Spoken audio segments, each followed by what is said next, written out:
Good evening, beautiful people of planet Earth, all sentient beings and all interdimensional entities of love, light, truth, goodness, holiness, mercy, compassion, sweetness, kindness, all holding up,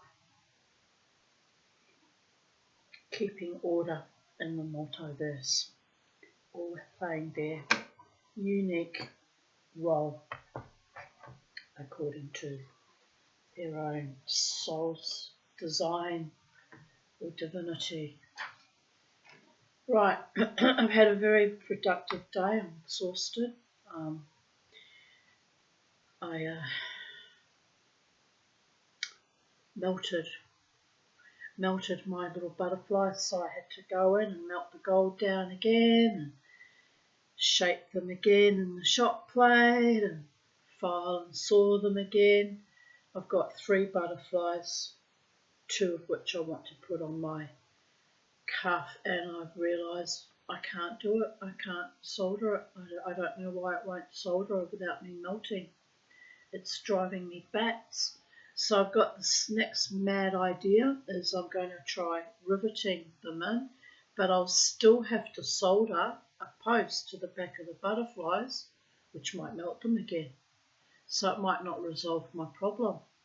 So I might have ruined a perfectly good bracelet, carving everything out so there'd be a base to solder them onto, and then not being able to solder. It's a bit devastating. I'll have to think about it, but I'll try soldering posts on them tomorrow if it's a nice day and I can put the birdies outside. And if I can solder the post on them without ruining the gold, then hopefully I'll be able to rivet them on by drilling a hole through the cuff and putting the post through there and balling the silver up and hitting it with a hammer. That's the plan. Whether I can achieve it, I don't know. If I fail again, I think I'll have a major breakdown, because I've been trying so hard to achieve that aim, finish off that cuff. But anyway, we'll see how I go tomorrow. I don't dare think about any more failures because I get very depressed and distressed. But it is what it is. People are if I totally ruin it, I guess I just melt it down, but that wasn't the point. There'll be weeks and weeks of work just wasted and discarded. So I'm a bit upset thinking about that potentiate too. So I have to succeed at the riveting. It's the only option I have left. Or I could just glue them down, but that's tacky and really tacky and not really okay. So I won't be gluing them down. Did cross my mind though. The other option is take it to a professional jeweller that's got one of those new fandangled jewellery welders and weld them down, which is probably better even than my riveting idea. I wonder how much they would charge to weld them on. I guess I could ask, but I want to try and rivet it first before I completely give up and get some jeweller to either solder them down or rivet them down. But it's just so close and yet so far. It's always just that little bit out of reach. Anyway, never mind. I'm just tired. I've worked so hard and can't complete the task anyway till we have some sunny days and I can put the little birdies out. I put Kermie and Bo outside for a few hours today, but it was overcast and not such a nice day. But I thought, well, while it's not raining, at least get a bit of fresh air. I think little Bo really likes going outside, but Kermie not so much because he's in the small cage. So I really do need to buy another cage for him and put his old cage as an outside cage. But $700-800, it's a lot. It's a lot of money, and I'm hesitant. But he was so happy when I brought him back inside. He was like, we climb, because I put the small cage that I put him in outside, and I open the door and I hold it up against the door of his big cage so he can just move in. He went straight in. He was so happy to have room, you know. I get it, but I can't have him in the studio while I'm soldering and messing about with flames. It's too dangerous, and the fumes are not good for them. So, you know, it's the right thing to do. Put them outside while I'm working on my jewellery.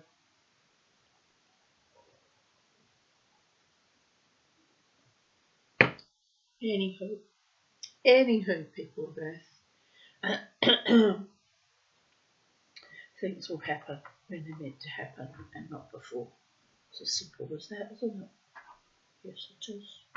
Just go with the flow, Tanya Aarons. Go with the flow. Right, today's offerings from Volume 1 of Man, Myth and Magic. Today's offering entry is called, just make sure, oh yes, we are up to that. Animism. And before we begin, I'll show you a photograph of a statue, which is quite a revealing statue, so it will just be a quick flash, people of it. Animism is the belief that everything in nature has a soul as well as a body. Above, Indian tree spirit.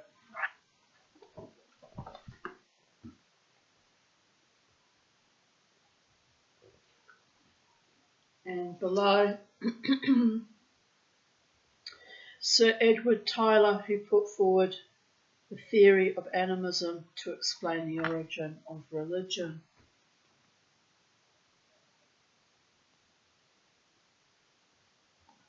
Distinguished looking fellow.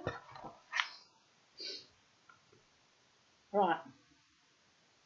And on the opposite page we have the bizarre and nightmare visions of St. Anthony, which is for the next entry, have fired the imagination of many artists. The Temptation of St. Anthony by the Dutch painter Hieronymus Bosch.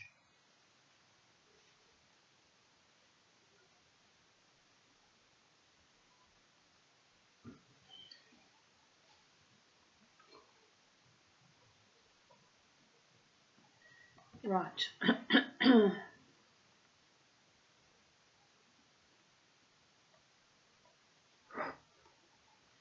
Animism.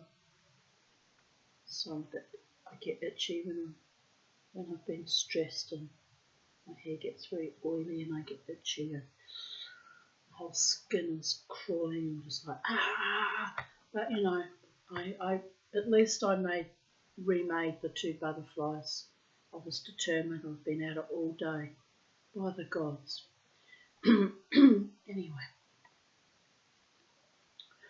During the 19th century, various theories based on the scientific knowledge of the time were developed to explain the origin of religion. One of these theories was put forward by the Professor of Anthropology at Oxford, Dr. Edward Tyler, who suggested in his book Primitive Culture, published in 1871, that animism was the minimum definition of religion and the explanation of its origin.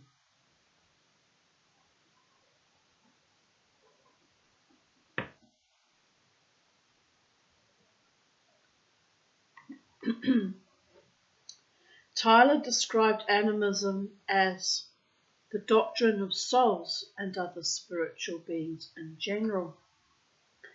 The name is derived from the Latin words animus and anima, which could mean life, soul, spirit, and were essentially connected with the life breath. Tyler argued that animism was the earliest stage in the evolution of religion. It seems as though thinking men, as yet at a low level of culture, were deeply impressed by two groups of biological problems. In the first place, what is it that makes the difference between a living body and a dead one?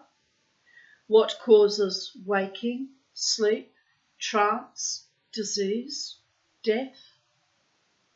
In the second place, what are those human shapes which appear in dreams and visions? Looking at these two groups of phenomena, the ancient savage philosophers probably made their first step by the obvious inference that every man has two things belonging to him, namely, a life and a phantom.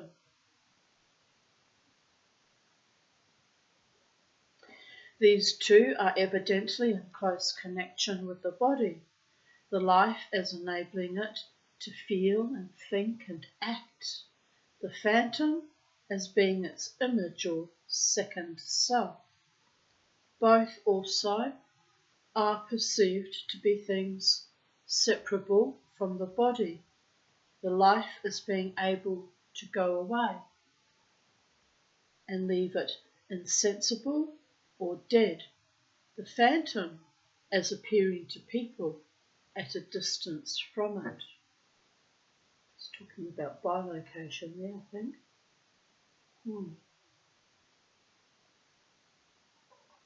My mother was a bilocator by the gods. She used to freak people out, honestly. Anyway, where were we? A multitude of spirits. Tyler went on to argue that primitive man assumed that the life and the phantom were manifestations of the same soul.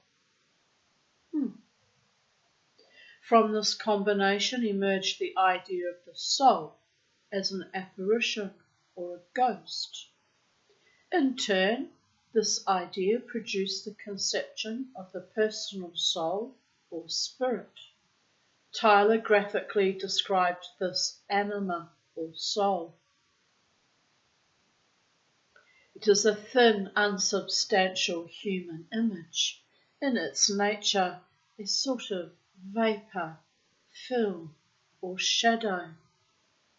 The cause of life and thought in the individual it animates, independently possessing the personal consciousness and volition of its corporeal owner, past or present, capable of leaving the body far behind to flash swiftly from place to place, mostly impalpable and invisible, yet also manifesting physical power and especially appearing to men waking or asleep as a phantasm separate from the body of which it bears the likeness, continuing to exist and appear to men after the death of that body, able to enter into, possess, and act in the bodies of other men, of animals, and even of things.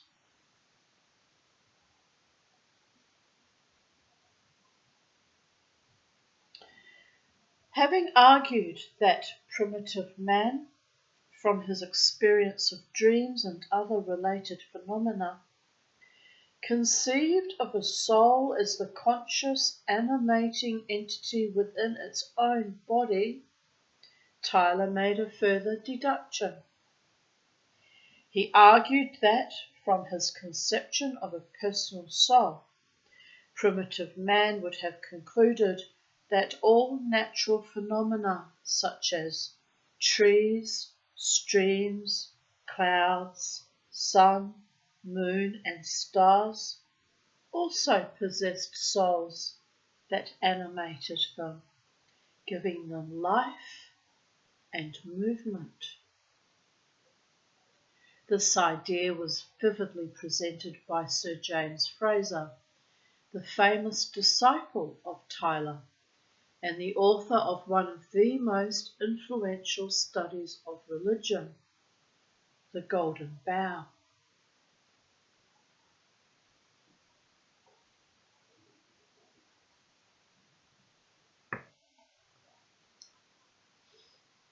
After men had peopled with a multitude of individual spirits, every rock and hill, every tree and flower, every brook and river, every breeze that blew, and every cloud that flecked with silvery white the blue expanse of heaven, they began, in virtue of what we may call the economy of thought, to limit the number of spiritual beings of whom their imagination at first had been so prodigal.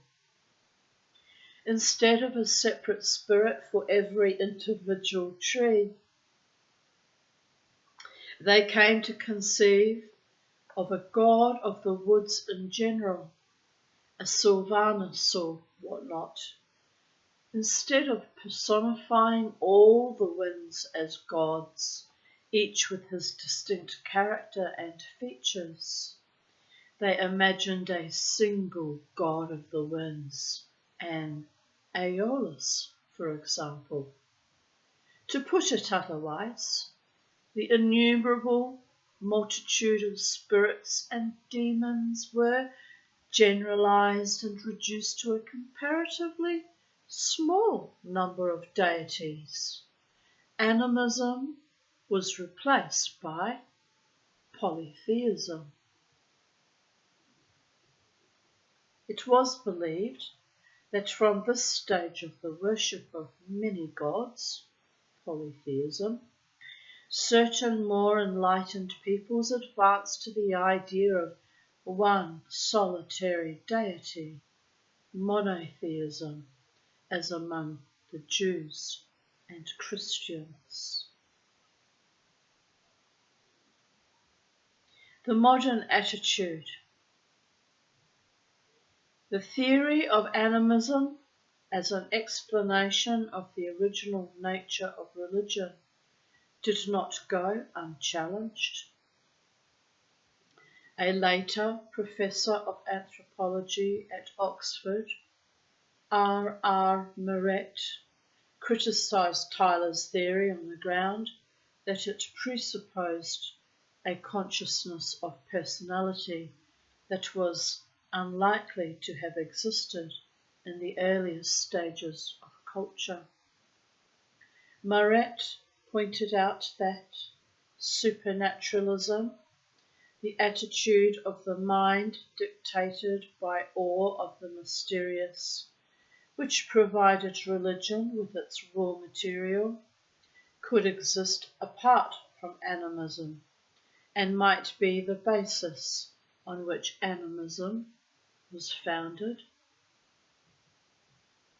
Although animism long exercised a strong formative influence on speculation about the nature and origin of religion, more recent study approaches the problem along different lines.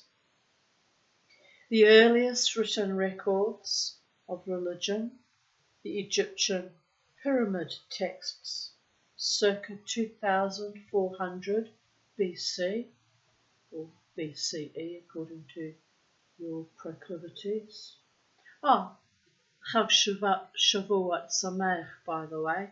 Happy Shavuot to my Jewish friends and family and fellow brethren and sororities of the ancient Abrahamic faith.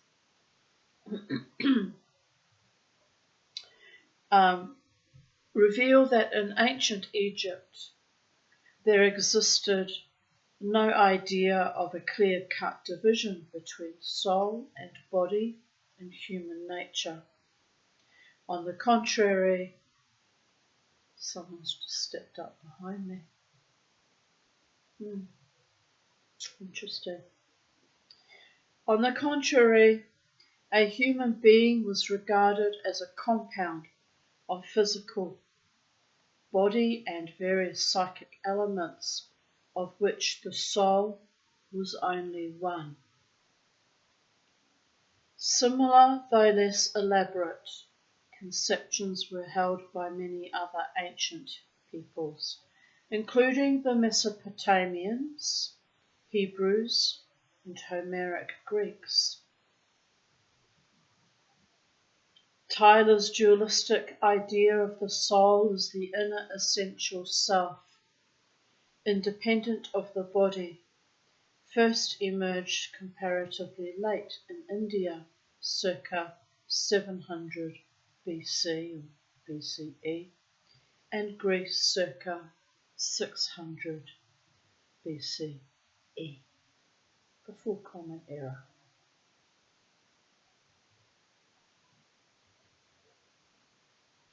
I know, I'm being pedantic, but I'm only religious about very few things, and that's one of them that grinds my gears. Anyway,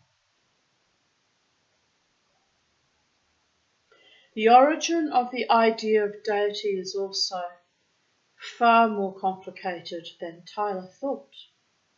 The evidence of archaeology indicates that the earliest form of deity was that of the mother goddess, the deification of the female principle, which expressed man's desire for fertility and new life. See also Astral Body, Breath, Ghosts, Origins of Religion, and Soul, written by S.G.F.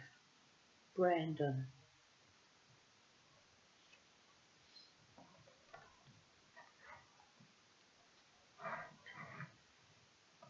St. Anthony of Egypt is best known for the attacks made on him by demons. It has been suggested that these experiences were caused by the acid from which LSD is derived. Interesting. St. Anthony, a Christian ascetic noted for his victorious struggles against demons, St. Anthony was born in Egypt circa 250 AD, or Common Era. St. Athanasius, in the following century, wrote a biography of him which says that he was brought up as a Christian by his wealthy parents. He was extremely devout as a boy and was too sensitive to be sent to school, so he never learned to read or write. His parents died before he was 20 and he lived alone. He took no care for anything whatsoever except his soul, and he began to train himself in the habits of the strictest abstinence and self-denial. He lived on bread, salt, and water, fasting for 3 or 4 days at a time, and going without sleep for long periods. The devil tempted him with anxieties over worldly matters by sending him filthy and maddening thoughts, and by appearing to him as a woman, but the saint was able to resist these assaults and concentrate on God. When he went to live in a tomb near his village, he was attacked by multitudes of demons which raged at him and pummeled him into unconsciousness, but he defied them. They also appeared to him in frightening animal forms. A famous episode, because it was portrayed by painters of later generations. These demonic visitations may have been a natural result of the privations which the saint imposed on himself, and Saint Athanasius called them phantasms or hallucinations, but did not doubt they were sent by the enemy, capital E enemy. The whole race of devils, he said, is beyond measure an envious one, and it is altogether jealous of all mankind, and particularly of the monks, for they cannot bear to see heavenly lives led upon the earth. More recently, it has been suggested that the saint may have eaten bread infected with the fungus Claviceps purpurea, which contains lysergic acid, from which the drug LSD is derived. When he was 31, St. Anthony withdrew from human company altogether, shutting himself away in an old fort where he spent the next 20 years. Food was thrown into him over the wall. He continued his ascetic self-denials, and to the day of his death, according to Saint Athanasius, he never touched his body with water, and he never dipped his feet in water without the sternest necessity. It's a bit odd, isn't it? It must have stunk to high heaven. Ugh. Igitt, as my mother used to say in German. Anyway. A colony of disciples gathered round him, living in caves and huts, and vainly begging him for spiritual guidance. In the end, he agreed to help them and spent several years teaching them and organising them into a community. He is regarded as the founder of Christian monasticism, but not hygiene, you understand. Wow, I find people who don't wash abhorrent, saint or no saint. The saint retreated from mankind again and spent the rest of his life as a solitary in the desert, though he received occasional visitors and went to Alexandria twice.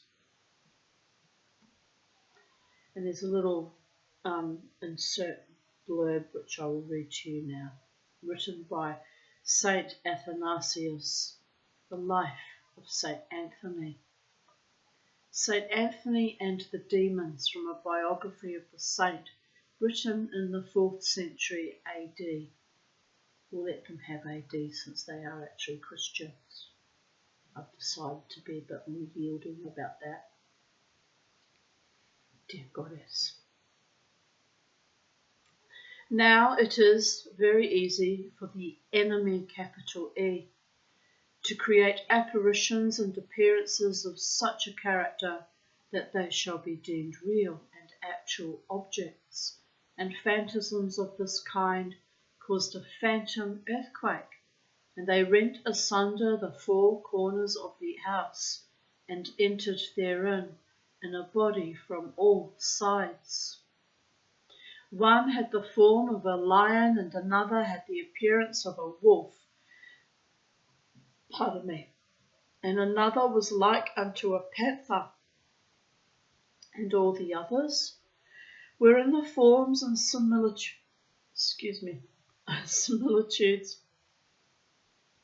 of serpents and vipers and scorpions. The lion was roaring as a lion roars when he is about to slay. The bull was ready to gore with his horns. The panther was prepared to spring, and the snakes and the vipers were hissing, and they appeared to be in the act of hurling themselves upon him.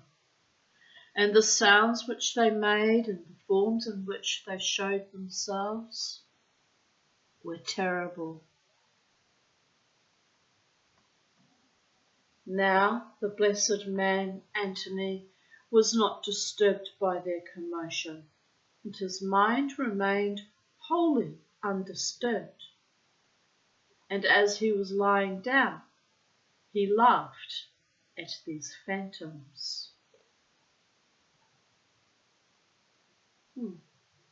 Interesting.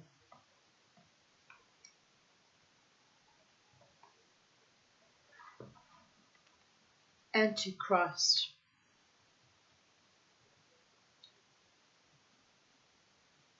I'll just show you the picture that goes with it before we begin.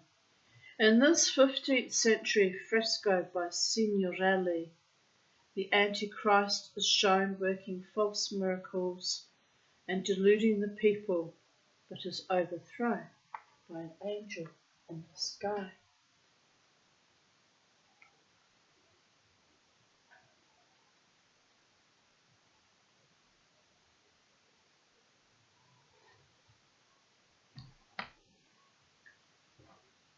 The fear of a Messiah of evil who would come with war, plague, famine, and destruction to enslave the world haunted men for hundreds of years in Europe, rather as the fear of nuclear war makes an ominous background to our lives now, though, with the consolation we lack, the belief that Antichrist would eventually be overthrown by God.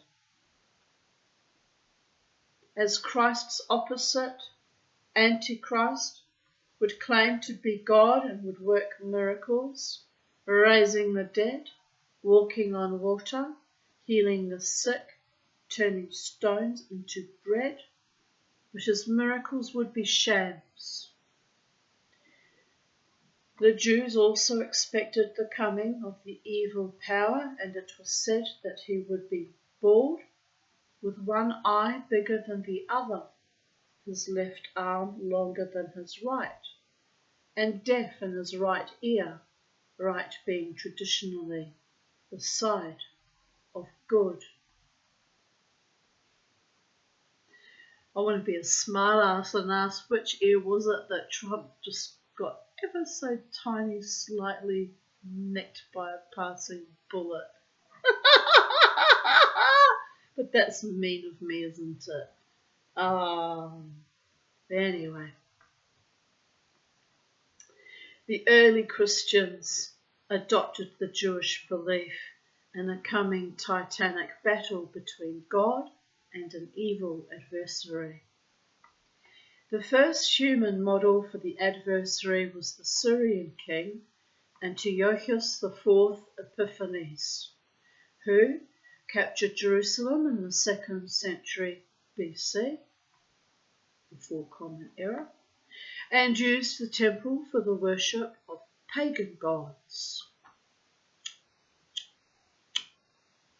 Just saying.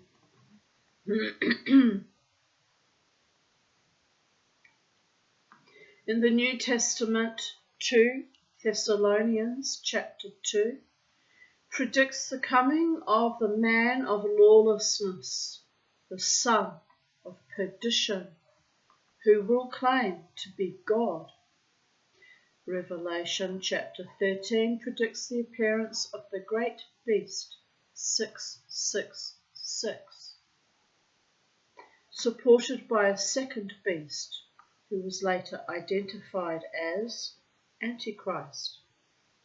The first and second letters of John describe rebels inside the Christian bloc itself as antichrists, which set a precedent for the later employment of the word as a term of abuse, used by Christians for other Christians who failed to agree with them.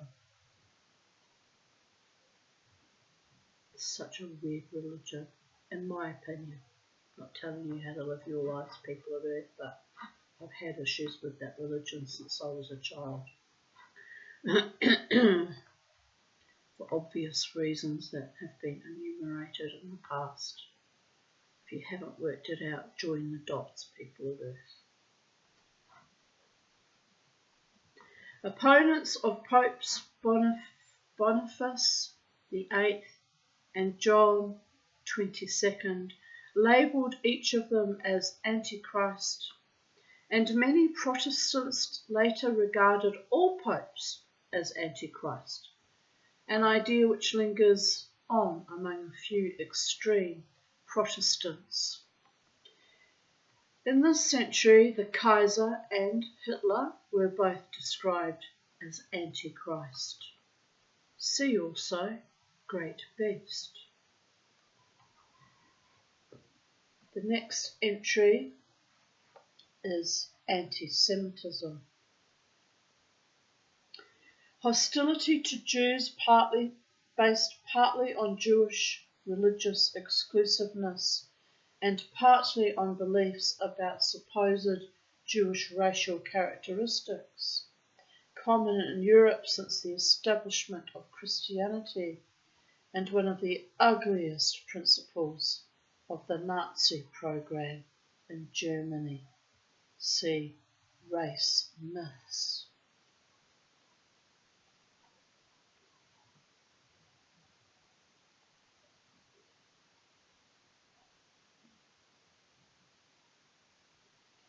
And it's a very weird photo, but from what I can gather, they're measuring his facial characteristics to ascertain if he's Aryan or whether he's a Jew. Which they actually did do that in Nazi Germany, believe it or not. That's how insane it all got. Very, very fucking insane.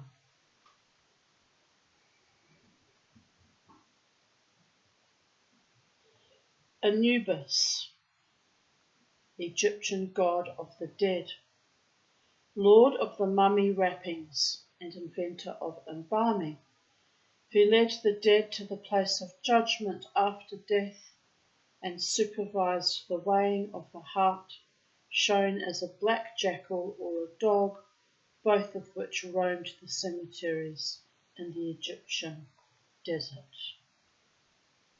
See Judgment of the Dead. We have just a little tiny painting. Well, it's actually it'll be off one of the temples in Egypt of Anubis. Very much like a jackal there.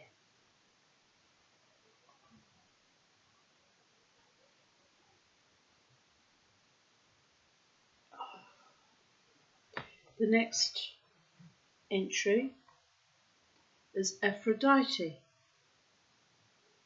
Bronze head, 2nd century BC, before Common Era, of Aphrodite, the goddess of love, and the supreme embodiment of feminine beauty,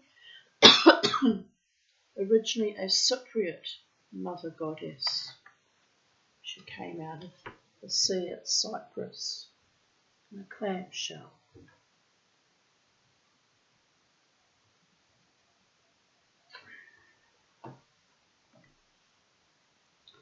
And up here, above here, we have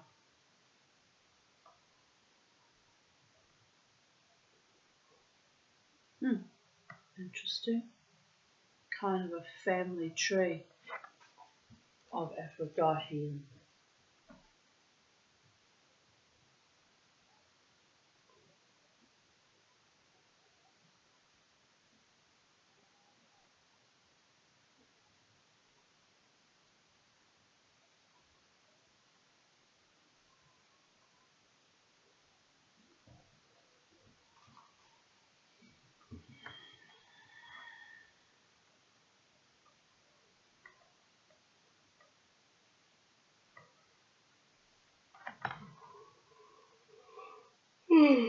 Excuse me, this won't be a long video because I'm absolutely, utterly exhausted, but my hands are killing me and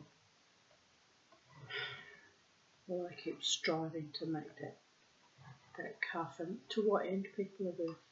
It's not like it's worth anything ultimately, it's just proving some mad point to myself that I can do it.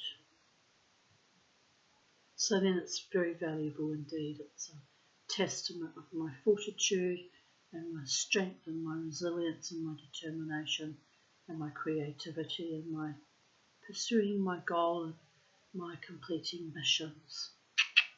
Babies. Kind of have to laugh. Aphrodite. Aphrodite was the ancient Greek goddess of love, beauty, generation, and fertility. She was naturally a popular goddess, and her cult was widespread throughout almost all of the Greek world. The Romans identified her with their goddess Venus.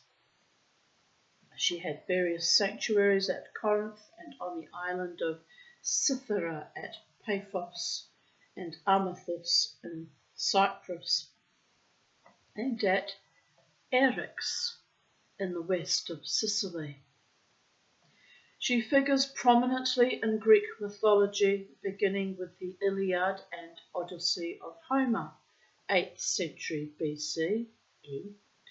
And I know, I'm stubborn, aren't I? And the poetry of Hesiod, circa 700 BCE. Despite her great popularity and importance, an important place in Greek religion and culture, Aphrodite was not in origin a native Greek goddess. Her cult came to Greece from Cyprus, where she was known as Kypris, Lady of Cyprus. Aphrodite was probably a local Cypriot version of the great Mother Goddess, whose worship under various names was almost universal throughout the Near and Middle East in ancient times, and was of great antiquity. The many primitive idols found in Cyprus depicting a naked female figure with the sexual attributes grossly emphasized are probably archaic representations of this mother goddess, to whom the ancient inhabitants of Cyprus gave the name of Aphrodite.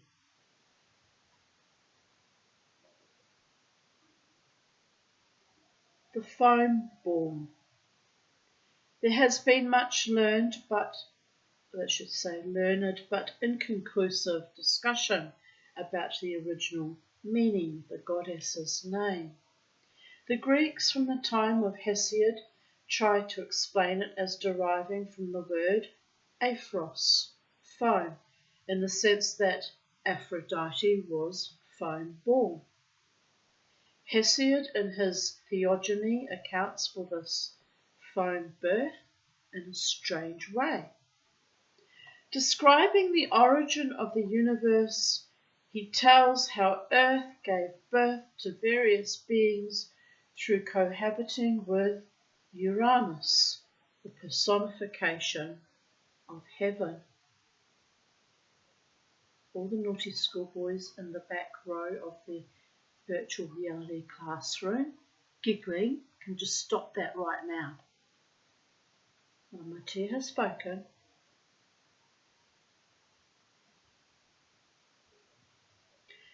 Uranus proved a tyrannous sire and imprisoned his offspring within the body of Earth so that she groaned with the burden.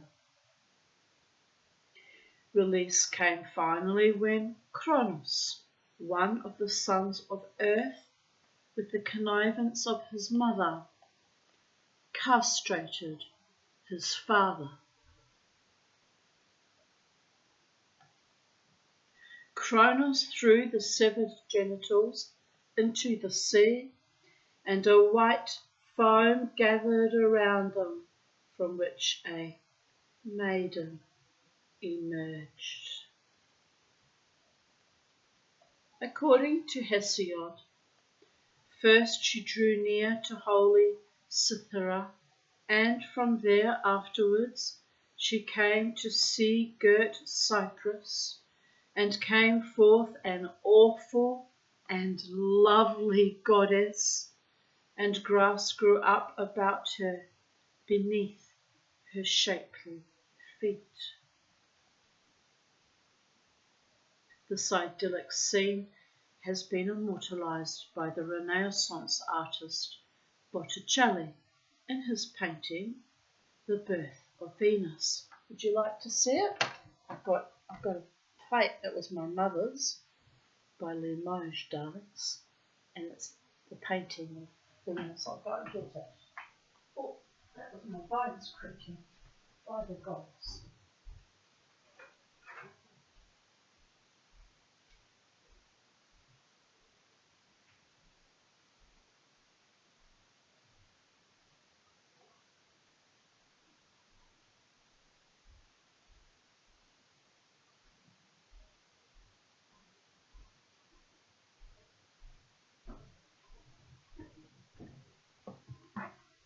It's absolutely exquisite. Absolutely exquisite. Can't quite make it out, can you, with the glare? There she is. And we had a little statuette in like this fake alabaster of her too, but it broke some years ago. We had it with Mum. We bought it on the cruise going over to Europe. I think we bought it in Lisbon actually. But there you go, people of Earth. Botticelli's rendition of Aphrodite coming out of the sea at Cyprus. And the grass under her feet. And falling, what looks like falling rose petals. Or roses or flowers of some kind.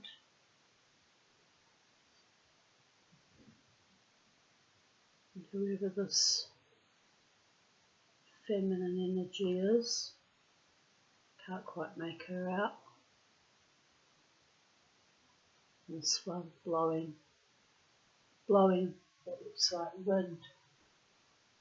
Right, I put it back because I had a very bad breakage yesterday. A little bow flew onto my mother of pearl carved thing that also belonged to my mother. So diminishing returns, I'm losing the most beautiful things with time and with breakages.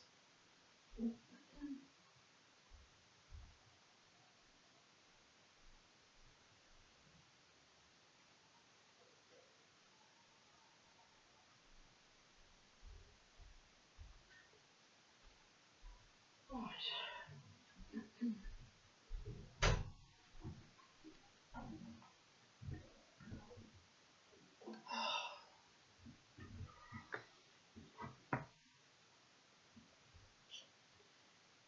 The strange tale, so shocking in conception and yet so poetic in its presentation of Aphrodite. I put fenugreek in my bolognese that I made not long ago, about an hour and a half ago. And I can smell it on my fingers. It's making me want to cough. Isn't that weird? Don't normally cook with it. It's the first time I've cooked with it, so. Oh well, lesson learned. Right, where were we? And yet so poetic in its presentation of Aphrodite, may provide a clue to the origin of some of the Greek myths about the origin of the universe. On Hittite clay tablets, there has been found an even stranger and more primitive myth of a primordial act of castration. The sky god Alalus is emasculated by a divine hero, Cormabus, who swallows the genitals and, becoming impregnated by them, gives birth to the storm god. Since it is known that the Achaeans, one of the earliest of the peoples we call Greeks, had dealings with the Hittites of Asia Minor, it is possible that Hesiod drew on some tradition that derived ultimately from this region. The Hittite myth does not deal with the origin of a goddess like Aphrodite, but the similarity of the theme of generation resulting from the severed genitals of a god is remarkable, especially since Aphrodite personified the principle of generation. According to Hesiod's Theogony, Aphrodite was also called Philomades, member loving, because she sprang from the genitals. The Christian scholar Clement of Alexandria, writing in the early 3rd century against pagan religion, asserts with reference to the name Philomades that in the rites of Aphrodite, her birth from the sea foam was symbolized by the presentation of a cake of salt and a phallus.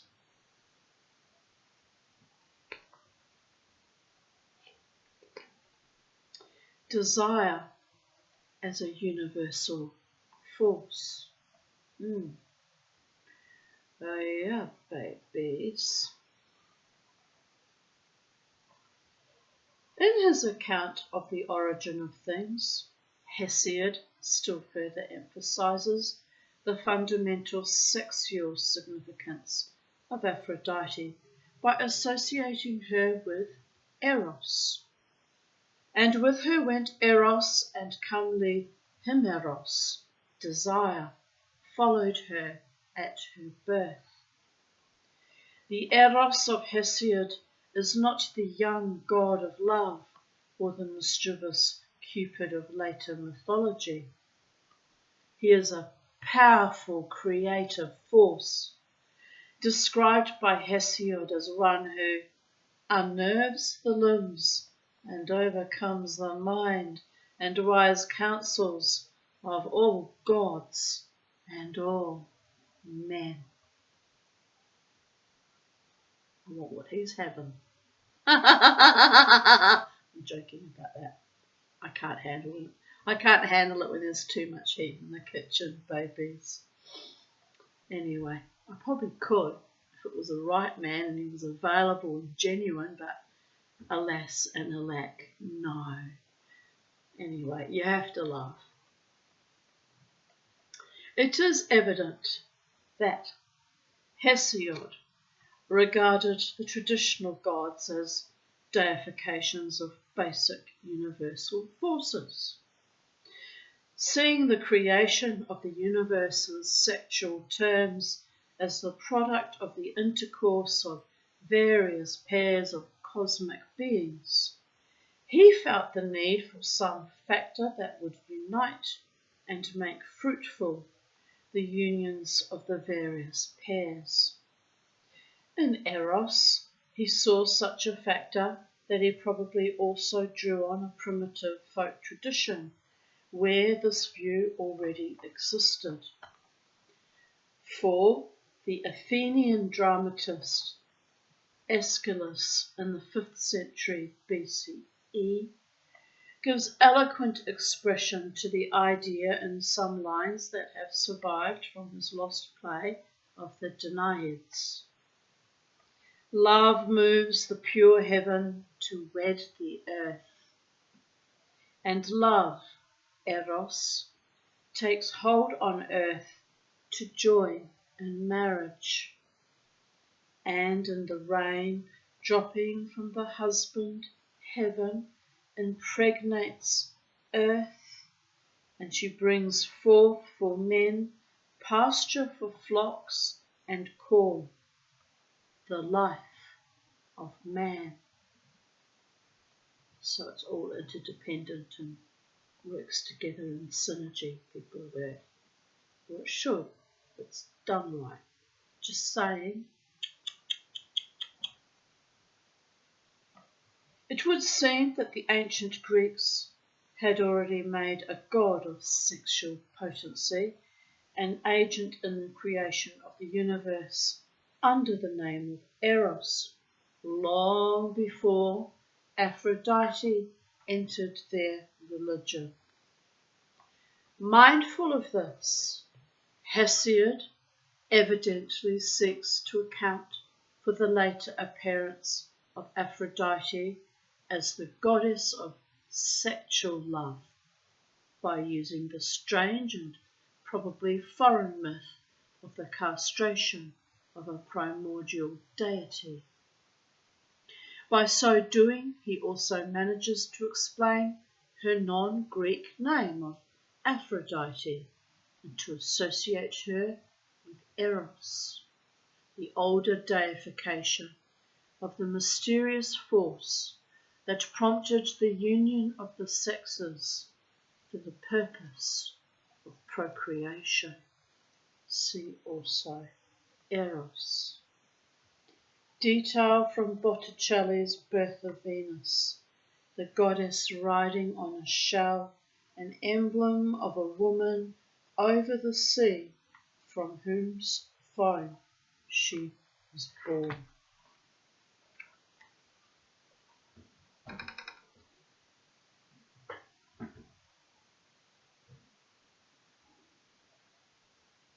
I think she's, of all the Greek gods and goddesses, my favourite. And yet she's not actually Greek, but Cypriot. Ha ha ha! I had to remind myself of that just then. Isn't she gorgeous? Absolutely gorgeous.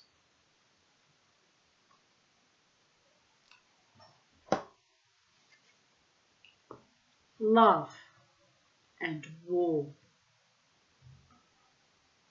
Hesiod's account of Aphrodite is especially important because, though somewhat later in date than Homer, he is aware of Aphrodite as a newcomer among the Greek deities.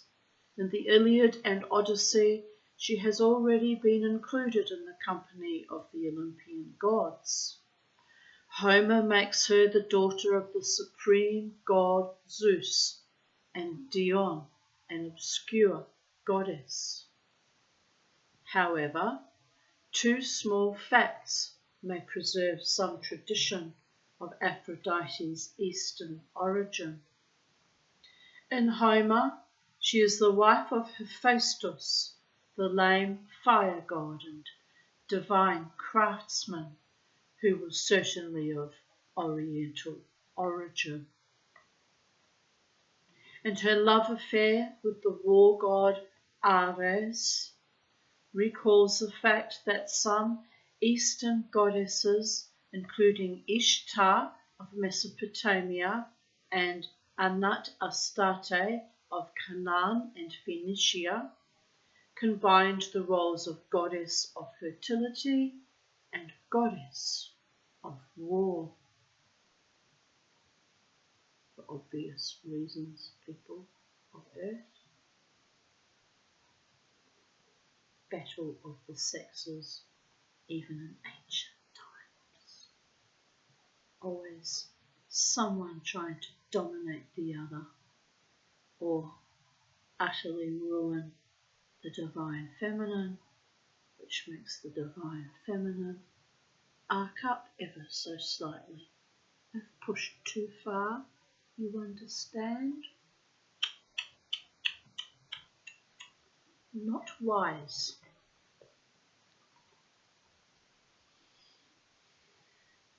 In the Homeric poems, Aphrodite is often portrayed in a rather undignified manner, although she is Golden Aphrodite, the daughter of Zeus.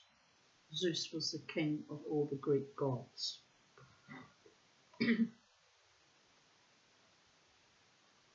In the Iliad, the goddess Hera is depicted as consulting her when she wanted to beguile her husband Zeus. The goddess asks Aphrodite to give her love and desire, wherewith thou art wont to subdue all immortals and mortal men. Aphrodite helps by lending Hera the embroidered girdle that adorned her breast, wherein are fashioned all manner of allurements. Such a service was probably deemed proper to the goddess of love, even though it assisted in the deception of the supreme god Zeus. But what do they say, women? My mother used to love to say that. All's fair in love and war. Oh, she was ruthless and unscrupulous at times. I'm not like my mother, thank the goddess. You understand. Anyway, where were we? Someone just yelled out, oh yes you are. No, I'm not. I really am not. But more surprising and contrary to our ideas of the status of a goddess are two other episodes in which Aphrodite is involved. The first occurs in the Iliad in a lively account of the fighting before the walls of Troy. The Greek hero Diomedes severely wounds Aeneas, a Trojan leader who was the son of Aphrodite, by Anchises, a mortal man. Aphrodite, seeing her human son in danger of death, intervenes to save him. When Diomedes recognizes the goddess, he is not deterred, but lunges at her with his spear. Aphrodite is wounded in the wrist, and the immortal ichor, which the Greek deities have instead of mortal blood, pours out. Aphrodite gives a piercing scream, drops the wounded Aeneas, and flees, while Diomedes derides her. The idea that a goddess could be wounded by the weapon of a mortal man is certainly strange, and we can only wonder why the Homeric poet depicted the goddess of love as suffering so humiliating and painful an experience. Indeed. He seems, while recognizing her divinity, to mock the idea that she should participate in war. It may be that in this manner he rebuts some older tradition of a warlike aspect which the Greek Aphrodite had inherited from her Eastern origins. Excuse me. Below is a painting. Paul Delvau's Venus Asleep, 1944, a study in erotic frenzy. The skeleton is a reminder that the love goddess was also the bringer of death, the manslayer, and she of the tombs, from the Tate Gallery.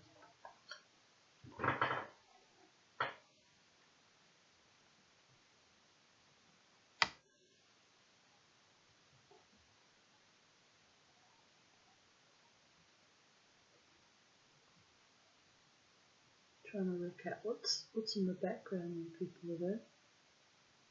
Can't quite.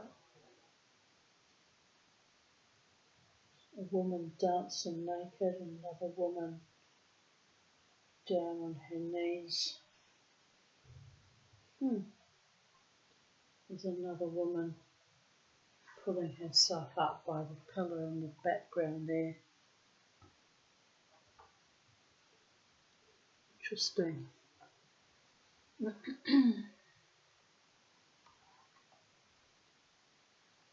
Interesting.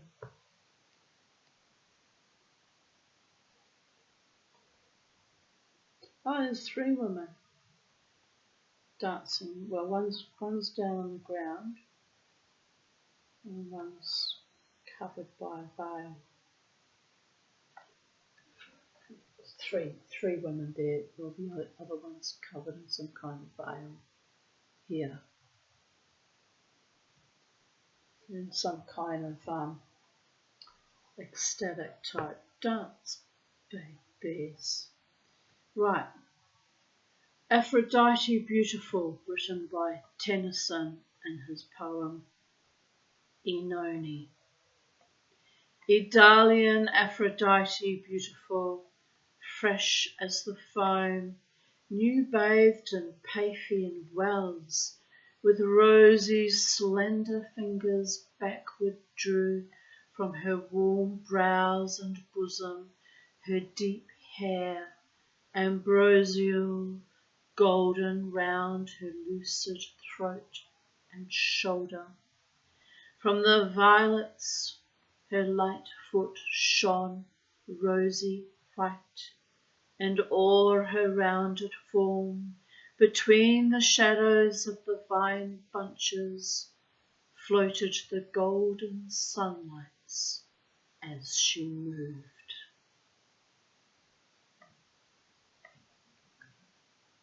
Right, we'll continue reading. Under the Net. Even more degrading is the episode recorded in the Odyssey, where a minstrel sings of the illicit love of Ares and Aphrodite. He tells how Helios, the sun god, reported their liaison to Hephaestus, the lame and deformed husband of Aphrodite. Furious at the news, the craftsman god plans the punishment of the guilty pair. He forges a net too fine to be seen, but too strong to be broken, and spreads it about the bed in his house, giving out that he is leaving to visit his favourite sanctuary. He sets the trap for the lovers. Ares seizes the opportunity of the husband's departure to visit Aphrodite. Warned by Helios, Hephaestus turns back and discovers the lovers together in his bed, where they are enmeshed by the invisible but imprisoning bonds. Hephaestus calls the other gods to witness the shameful spectacle. The gods gather in ribald mirth, but the goddesses keep demurely away. Hephaestus demands that Zeus pay back the bridal gifts before he releases his shameless daughter and her paramour. The sea god Poseidon finally persuades the angry Hephaestus to let the guilty couple go by guaranteeing the payment of damages by Ares.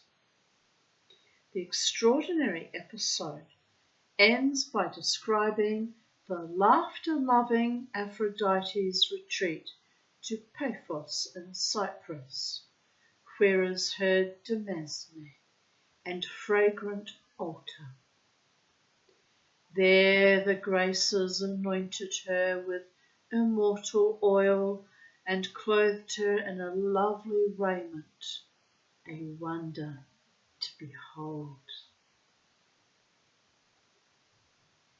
Little, unfortunately, is known of the nature and form of the rites which were performed in the various temples of Aphrodite. At Corinth and in Cyprus, she was served by sacred prostitutes. and at Abydos there was a temple of Aphrodite Porne, Aphrodite the harlot. This connection with ritual prostitution attests Aphrodite's Eastern origin, for the custom prevailed at the cult centres of many Eastern goddesses. Aphrodite, however, was also the divine patron of marriage. At Athens, under the title of Pandemos, of all the people, her cult was dignified and unobjectionable. She had, in fact, many sides to her nature. She was a sea goddess, a goddess of animals, of gardens, and even of death. There was a small statue at Delphi called Aphrodite by the tomb. This last association is not surprising, for the great mother goddess was also a subterranean deity concerned with the dead.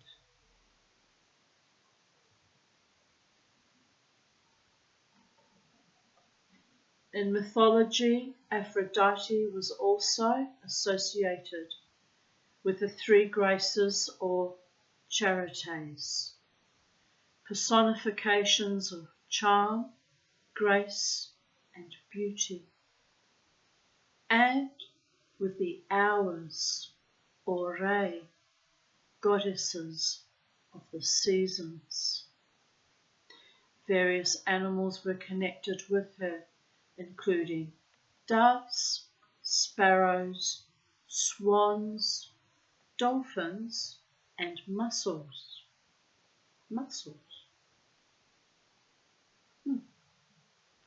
And forms of vegetation, roses, myrtle, cypress, and pomegranates.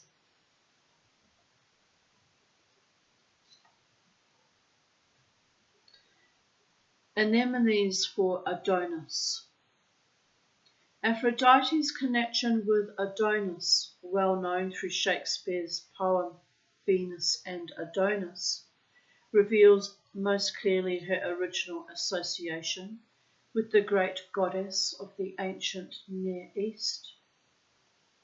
The story of Adonis appears in its most complete form in the Metamorphoses of the Latin poet Ovid, 17 AD, or Common Era.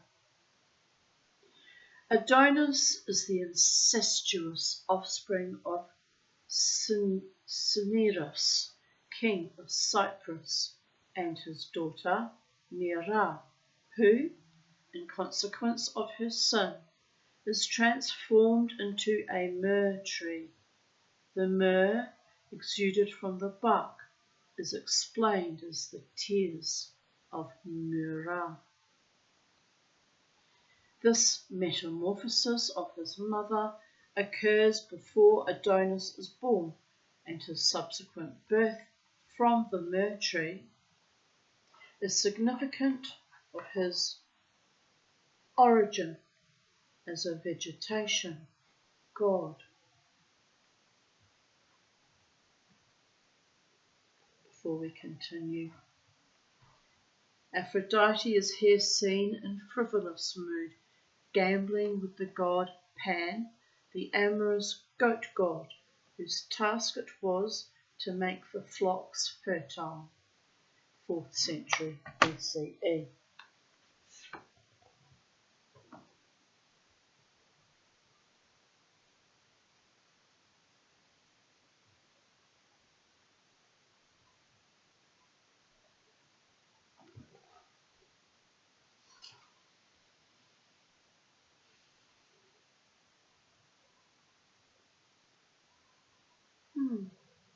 Interesting.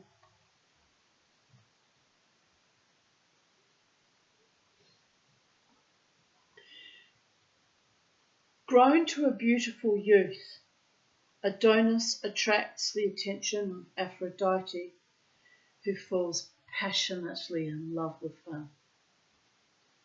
Despite her warnings of the risks of hunting, Adonis is killed by a wild boar. Aphrodite is distraught with grief at his death, and, to commemorate the tragedy, she causes the anemone to spring from his blood.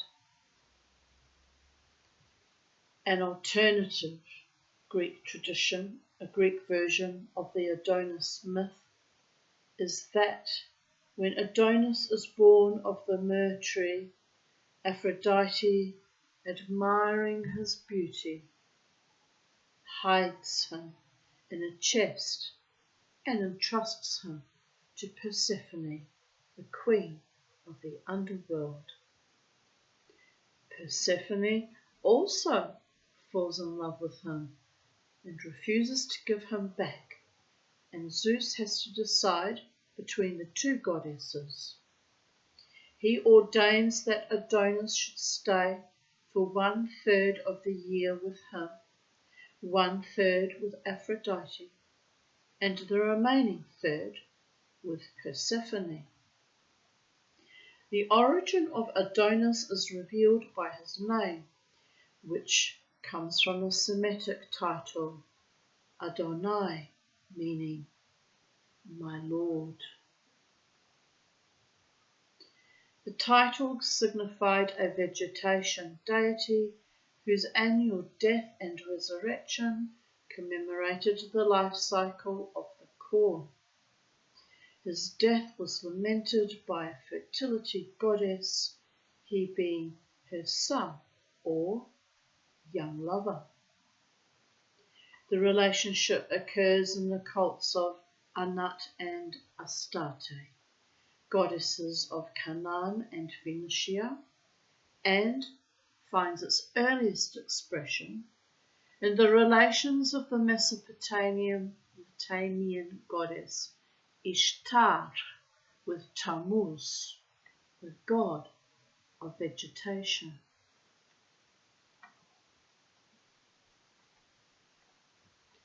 The death and resurrection of Adonis was celebrated annually in a ritual lamentation by women over an effigy of the dead god in many places, including Athens. In the Greek city of Alexandria in Egypt, the sacred marriage of Aphrodite and Adonis was celebrated, followed next day by lamentation as an effigy of the dead god was taken out and cast into the sea. Gardens of Adonis were also made, in which the forced growth of seedlings symbolized the resurrection of Adonis. The cult and myth of Adonis doubtless came to Greece from Cyprus with the cult of Aphrodite. The goddess in art. The portrayal of Aphrodite in art deserves special notice. Greek classical art of the 5th century presents the goddess as a dignified figure robed in contemporary costume, as in the Parthenon frieze now in the British Museum. A notable but delicate exception is the representation of Aphrodite rising from the sea on the Ludovisi throne, where the body of the goddess is depicted as only lightly veiled. The first notable figure of a nude Aphrodite was made in the 4th century BCE by Praxiteles. The work was commissioned by the people of Kos, who rejected it for the traditional draped figure. It was accepted by the citizens of Cnidos and became one of the most famous statues of the ancient world.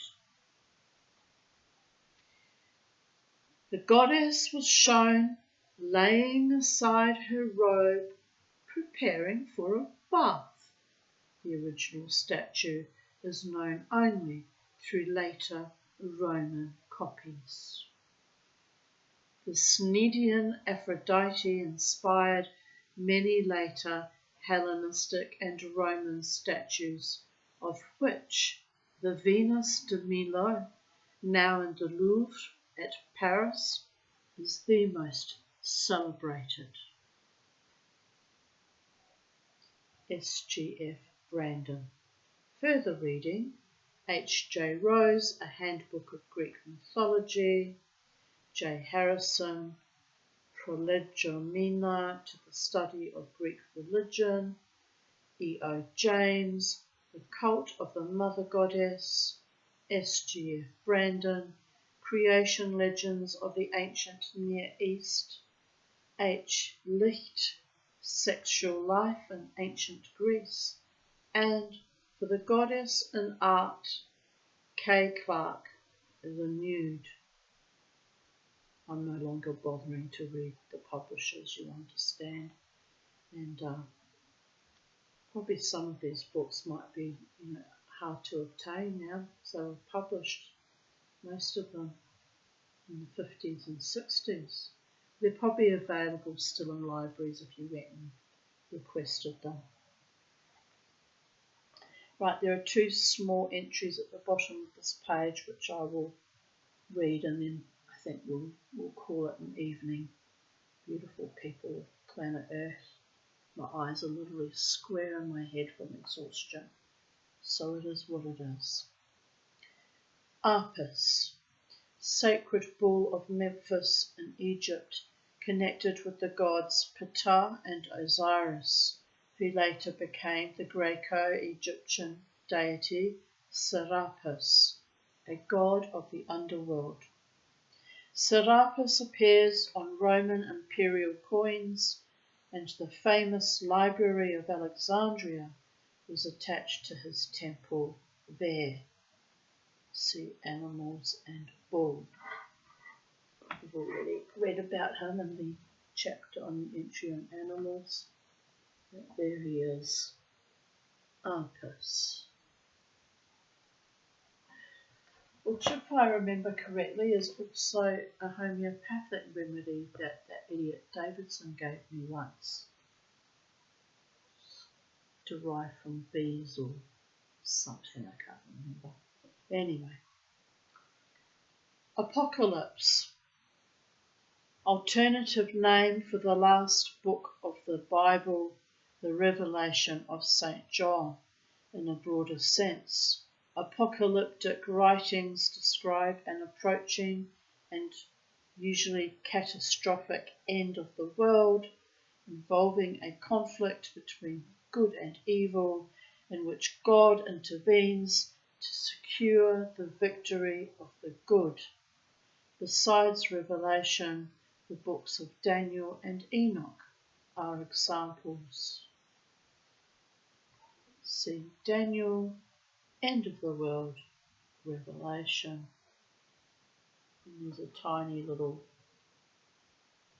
drawing of what looks like a winged dragon and with lots of heads, and what also looks like an angel. Anyway, it's very tiny and hard to see, but I'll present it to you as best as I can, people, there. With my blurry, bloody camera on my laptop with its own genie in it, but anyway. It's been good lately. It's been behaving itself, this laptop. These readings. The gods must like me reading to you since they're not sabotaging me for a change. Right. And on that note, I will quit here because I really am exhausted, and we'll come back tomorrow with the entry on luck and fate. And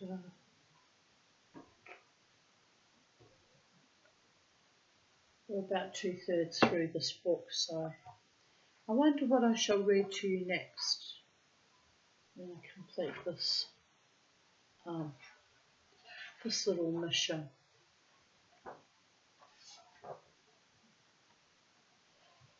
Just having a quick browse through what else there is to look at. Lots of interesting things still. So the mission must be completed, my beautiful people of planet Earth and all other sentient beings and all interdimensional entities.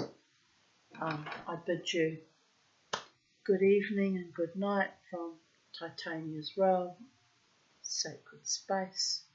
Have a wonderful evening wherever you are where your feet are planted on planet Earth, and take good care and be of good cheer. I'll be back very soon in the space-time continuum, no doubt. Blessed be. Bye for now.